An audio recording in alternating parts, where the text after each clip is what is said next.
Hello my amazing friends, please, gather closer and let me tell you about a man named Kofi. He wasn't special in the way kings or famous musicians are, but he was special in the way every good husband and father is. He was trying hard. He lived in a simple house in Accra with his wife, Adjoa, and their bright, curious daughter, Amma. But lately, the air in that house was thick, not with heat, but with worry. My wonderful family, please, before I go deeper into this touching story, kindly subscribe, like, and share. It helps this channel grow and keeps the love for African stories shining bright. Thank you so much. Kofi's pockets were lighter than dry leaves in Harmattan. He was a tailor, a good one, but the economy had turned sour, and people were repairing their old clothes instead of buying new ones. Every morning, he looked at his savings box, which was really just a biscuit tin, and saw nothing but dust and desperation. You know that feeling when you hear a knock on the door and your heart leaps into your throat because you know it's not a friend, it's a collector. That was Kofi's daily life. Adjoa was a woman of quiet strength. She didn't shout, she didn't nag. Her worry lived in her eyes, in the way she would look at Amma, so full of promise, and then look away quickly when Kofi caught her gaze. They had two big troubles hanging over them like dark clouds. The first was the rent. Their landlord, Mr. Mensah, was a man whose heart was made of stone and whose only language was cedis. The rent was 3 months overdue. The second, and the one that truly cut Kofi, was Amma's school fees. Amma was smart, she loved books, and her headmistress had said she was a star pupil. But a star cannot shine if it's locked out of the classroom. When Kofi had to tell Amma she couldn't go for a few days, he felt like the world's biggest failure. The house was too quiet then, the silence was louder than any argument. One evening, Kofi sat outside, the dusty air cooling slightly as the sun set. He had walked the whole day looking for any work, carrying loads, helping on a construction site, anything. He came home empty-handed. He washed his face and sat on the veranda. Adjoa brought him his food, and he couldn't even meet her eyes. "Kofi," she said softly, "you didn't eat today, did you?" He shook his head. "Adjoa, what kind of man am I? I can't feed my child. I can't shelter my family. I am selling my tools one by one. Soon, I will have nothing left but this shirt on my back." He felt a cold knot in his chest. He wasn't just broke, he was broken. He prayed, but he felt like God had put his phone on silent. He needed a miracle, and he needed it yesterday. Later that night, unable to sleep, Kofi picked up his worn-out smartphone. He had little data, so he wasn't often online, but tonight he needed a distraction, a memory of when things were good. He started scrolling through old secondary school pictures on a social media app. He saw faces he hadn't thought about in 20 years, memories of laughing boys with big dreams. And then, he saw him. Kwame. Kwame was his childhood best friend, his brother. They had been inseparable until Kwame's family moved away when they were young men. Kofi remembered Kwame's ambition, his loud, easy laugh. He clicked on Kwame's profile. The photos were strange. Shiny cars, snowy streets, and huge, brightly lit buildings. Kwame looked older, stronger, and successful. A tiny, fragile seed of hope, maybe the size of a grain of rice, took root in Kofi's heart. It took Kofi a full 10 minutes to press the "Send Friend Request" button. What if Kwame ignored him? What if Kwame was too important now? What if he thought Kofi was only reaching out because he smelled money? Shame was a heavy cloak. But the need was heavier. He sent the request and put the phone down, tossing and turning until the first cock crowed. The next morning, when he woke up, he grabbed the phone instantly. There it was. Kwame has accepted your friend request. His hand was shaking. Kwame had even sent a quick message. Kofi. My brother. Is that really you? Call me. And with the message, a long, foreign-looking phone number. Kofi went straight to the nearest phone booth, heart hammering. He spent his last few CDs on an international calling card. He punched in the numbers, his ear pressed to the receiver. It rang only once. Hello, Kofi, is that you, man? Kwame's voice was unmistakable, deeper, maybe, but still full of that familiar warmth. Kofi's voice cracked. Kwame, my brother, it is me. It has been too long. They laughed and talked for 10 minutes about old times, about school, about football. Then Kofi took a deep breath. Kwame, tell me, where are you calling from? Your pictures look like a different world. Ah, my brother, Kwame chuckled. I am in the abroad. I am in America, New Jersey, near New York City. I've been here for 7 years now. Hearing that Kwame was in America, the land of opportunity, the place where everyone said the streets were paved with gold, made Kofi feel his poverty even more keenly. But Kwame wasn't just a friend, he was family. Kofi knew he had to be honest. Kwame, he said, the cheer draining from his voice, the truth is, I didn't call just to say hello. My life, it is finished here. I am facing so much trouble. I have nothing. He poured it all out. The months of no income. The landlord's threats. Amma, sitting at home instead of in her classroom. The despair of failing Adjoa. He spoke quickly, fear and embarrassment battling in his throat. Kwame listened silently on the other end. When Kofi stopped, there was a long pause, so quiet Kofi thought the line had cut. Then Kwame spoke, and his voice was firm, decisive. Kofi, listen to me. You are a good man. This is a season. It is not your life. The problem is not you, it is the situation where you are. We are brothers, and we don't let our brothers suffer alone. Kofi waited, tears pricking his eyes. You need a chance. You need a jumpstart. I have a room here. It is small, but it is warm. I will send you the money for the ticket and the visa processing. Pack one bag. You will come to America. You will work. You will save every single dollar. You will not send money home until you have saved enough to buy a house, not rent one. You will start a new life. Are you ready? Kofi leaned against the wall of the booth, his legs weak. The audacity of the offer was terrifying, stunning, and overwhelmingly hopeful. Kwame, can I really? Leave everything. You have nothing to lose, my brother. I will take care of the details. Just say yes. When Kofi got home, he looked at Adjoa, whose face was still etched with that quiet worry, and he knew he had to tell her. He laid out Kwame's offer, the ticket, the room, the job waiting. Adjoa's reaction was immediate and fierce, though still quiet. No, Kofi, you want to leave us.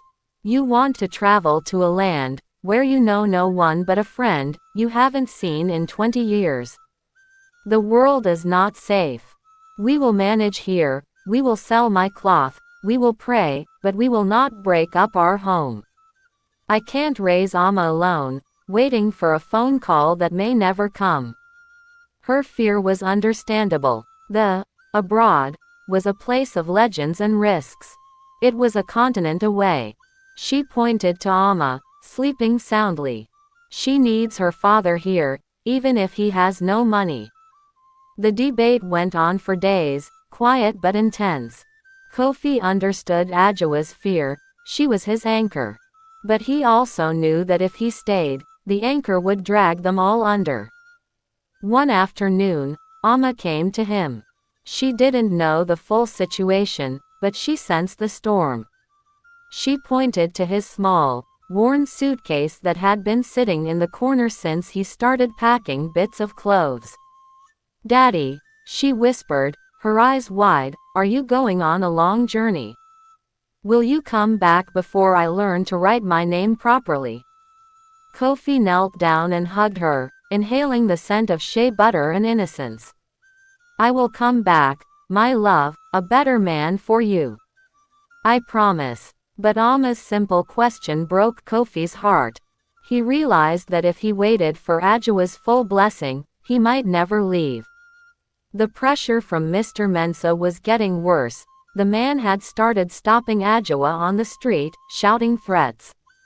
Kofi needed to create distance and a future, even if it meant a temporary tear. The weight of Mr. Mensah's harassment, which Adjoa only hinted at, trying to protect him, was the final straw. Kofi knew the kind of men who ran properties in the city. They saw vulnerable women and desperate families as easy targets. He decided he couldn't wait. He would leave now, before the landlord did something terrible, and before Adjoa could stop him. He would make the painful choice to go, knowing that his act of betrayal today was an act of salvation for tomorrow. It was a terrifying gamble. He coordinated with Kwame. Kwame had already sent the visa application details and the initial funds for the paperwork and the plane ticket. It was time. The hardest thing Kofi had ever done was not saying goodbye, it was explaining his absence. The night before his flight, he waited until Adjoa and Amma were deeply asleep. He went to the small kitchen table, pulled out a piece of paper, and started to write. His pen shook. "My dearest Adjoa and Amma. By the time you read this, I will be gone. Please do not think I have abandoned you. I have gone to the abroad, to America, with Kwame. I could not stay and watch that man, Mr. Mensah, disgrace you and threaten our home. I know you are angry, but I had to go quickly before fear stopped me. I am going to work like a donkey, Adjoa. I will not stop until I can send for you and Amma. Look at the note every day and remember, I love you more than life itself. Hold on. This is not goodbye. It is, I will return a winner. Yours forever, Kofi." He folded the note neatly and placed it under the salt shaker on the table. The next morning, Adjoa had an early shift cleaning the house of a wealthy lady across town. Kofi kissed her cheek while she was still stirring and mumbled a quick, "God bless your day." He lingered at Amma's bedside, memorizing the gentle rise and fall of her chest, the curve of her small hand resting on the pillow. He didn't dare wake her. As soon as he heard the gate click shut behind Adjoa, he moved. He grabbed his small suitcase, zipped up the note of exile, and walked out. The guilt was a physical pain, a heavy stone in his gut. He didn't look back at the little house. He couldn't. Looking back would have meant stopping. He found a taxi and told the driver, "To the airport, please. And drive fast." The journey to the airport was a blur of dust and silence. When he arrived, he still didn't have the final ticket. Kwame had insisted on sending the money for the full fare only when Kofi was physically at the airport, ready to board, to stop him from spending it on local debts. Kofi sat on a hard bench, his phone clutched in his sweaty hand, waiting for the bank notification. He felt like a criminal. Did Adjoa find the note yet? Just as the final call for check-in approached, his phone chimed. A transfer notification. The amount was huge, enough for the ticket and some cash for the first few days. Kwame had done it. Kofi stood up, straightened his shirt, and walked to the counter. He was leaving. He was flying away from his problems, toward an unknown hope. Landing in America was like landing on another planet. The air was freezing, the buildings were impossibly tall, and the pace was frantic. Kwame met him at the airport. Seeing his friend after all those years, Kofi burst into tears. Kwame just gripped his arm. "Welcome home, Kofi. Now, we work." Kwame took him to his tiny apartment in Queens, New York. It was warm, but it was crowded. Kofi slept on a fold-out couch, jet-lagged and overwhelmed by the sheer, relentless movement of the city. Everything cost money. Every bus ticket, every cup of coffee. He realized how much he owed Kwame, not just in dollars, but in trust and opportunity. Kwame didn't waste any time. He had already set up an interview for Kofi. Within 3 days, Kofi had a job as an overnight security guard for a warehouse distribution center in New Jersey. The work was long and boring, mostly sitting, watching monitors, and signing delivery slips, but it paid well in dollars. His manager was a kind, quiet man named Mr. Chen. Had an immigrant's understanding. He didn't ask many questions, but he saw the determination in Kofi's eyes. Kofi put on his security uniform every night, feeling a strange mix of pride and humility. This uniform, though simple, was the uniform of his new mission, to save his family. Back in Accra, Adjoa was enduring a nightmare. When she read the note, the initial fury was crushing, but it quickly turned to a fierce, protective resolve. She knew Kofi had done this out of desperation. But Mr. Mensah, the landlord, saw Kofi's absence not as a family separation, but as an opportunity. He started showing up every day. First, shouting at the gate. Then, standing closer, making lewd remarks, demanding sexual favors instead of payment. He threatened to throw them out into the street. He locked their electricity meter. Adjoa stood firm, relying on her neighbor, Mama SC, for support, but the constant pressure was wearing her down. She would call Kofi, crying softly, always hiding the worst details, only saying, "The man is causing trouble, Kofi. He says we must leave." Kofi was working a double shift when he finally got a message from Mama SC, not Adjoa. It was urgent. "Kofi, Adjoa is shaking. Mr. Mensah came with heavy men. They threw some of your furniture outside. Adjoa is sitting with Amma in the rain. You must do something now." Kofi felt a blinding, red rage. He was 10,000 miles away, wearing a uniform that made him feel safe, yet he was utterly powerless to protect the two people who mattered most. He slammed his fist onto the security desk. He wanted to jump on the next plane home and choke the life out of Mr. Mensah, but that would solve nothing. He would be broke and arrested. He stood up, unable to sit still. He had to break his vow to Kwame. He had to send money immediately. But even sending money couldn't solve the long-term threat.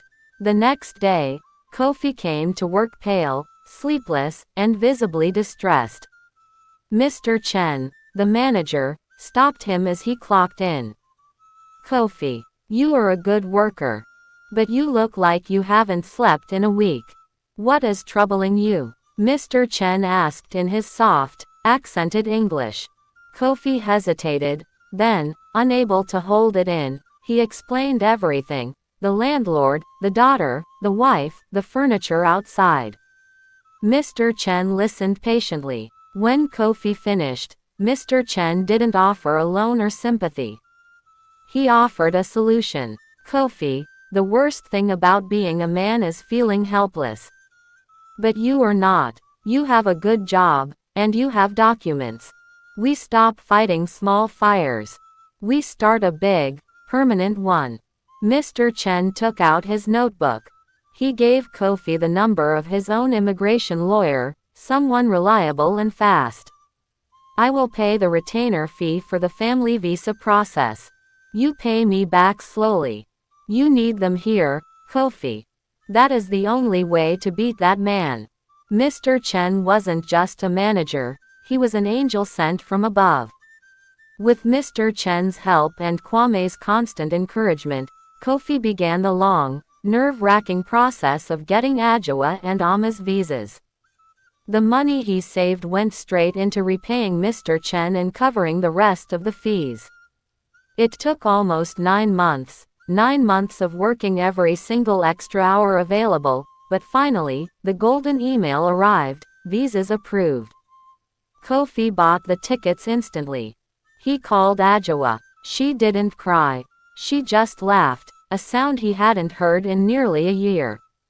The day they landed, Kofi waited at the gate, his new winter coat pulled tight, holding a small bouquet of cheap flowers.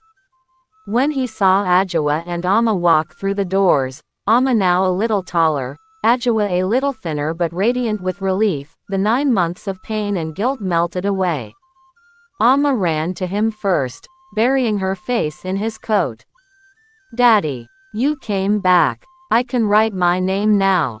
Adjoa approached him slowly. She looked at the note he had written, still in her small handbag, then at his uniform, and then into his eyes. She didn't need to say anything. She just wrapped her arms around him. Kofi had left a man running from debt. He returned to them as a man who had built a foundation for his family in a new world. They were safe. They were together. And as they drove away from the airport, heading to a small but clean apartment Kofi had secured, he knew their true African tale, the tale of survival, sacrifice, and victory, had just begun. Thank you so much for watching. If you enjoyed this story, please don't forget to like, share, and subscribe for more inspiring African tales. Your support truly means the world to me. It helps me keep sharing stories that touch hearts and change lives. Until next time, remember, love, faith, and courage are the greatest treasures you can ever have. God bless you all, and bye.